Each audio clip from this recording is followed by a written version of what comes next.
Okay. All right. What was the reaction when you told someone you would like to produce a film about a farm family in Iowa? Did they just kind of stare at you for a while, or what?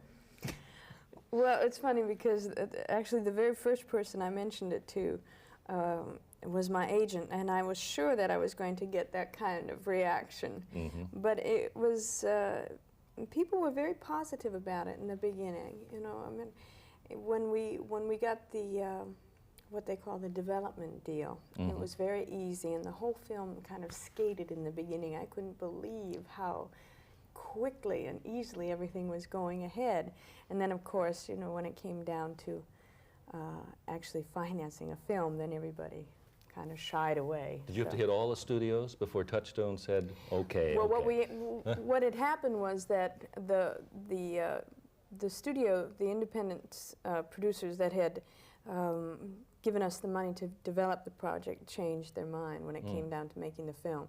So then suddenly we were kind of just out there on our own trying to find somebody to make our movie. And Disney, the people at Touchstone, were the only people that really stepped up to it. How did you like being a producer? Was it a little tougher than you thought it was going to be? Yeah, I mean, it was difficult to do both things at the same time, to produce and to act in it. But at the same time, it was a great reward because it allowed me to remain involved from the concept right on through to the very, you know, to the release of the film. And that was not, I mean, I liked the whole process of working in the editing room with the director and the editor and with the mixing of it and everything. So it was a great learning.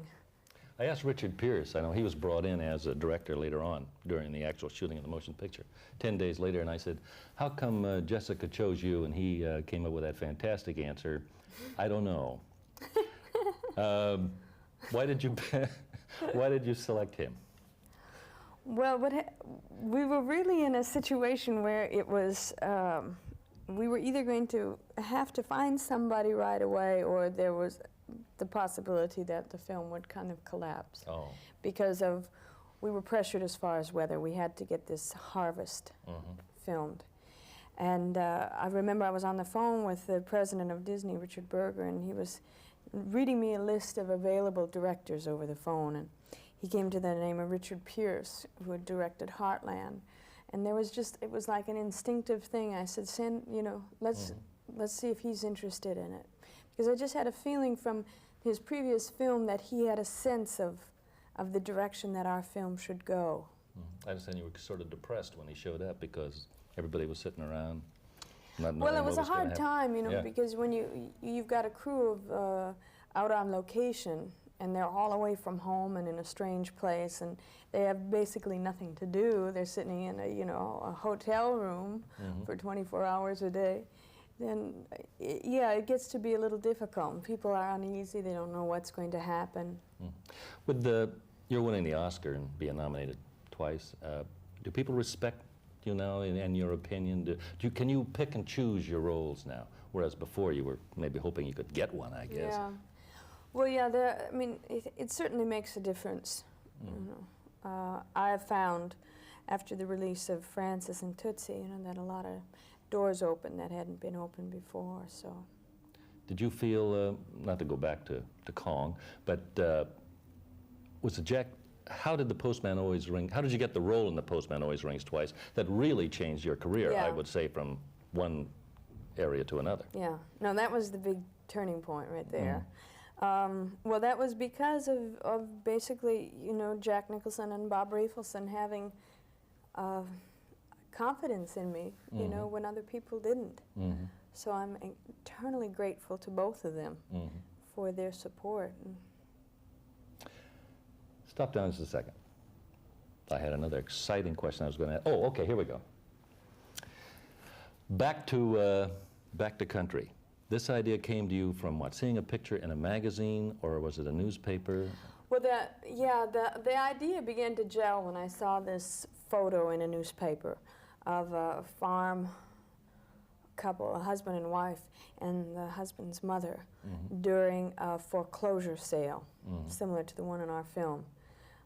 And there was something about the dramatics of the situation that really touched me. And made me believe that to investigate this could, you know, expose a wonderful, I mean, dramatically wonderful story. And it was the difference between the reaction of the women and the reaction of the man in this situation. The women were screaming, you know, they were like frenzied in their anger and their rage about this, you know, this external situation. And the man was really bewildered more than anything else. It was as though he didn't quite understand what was happening to him. And I just thought that, you know, that element of it.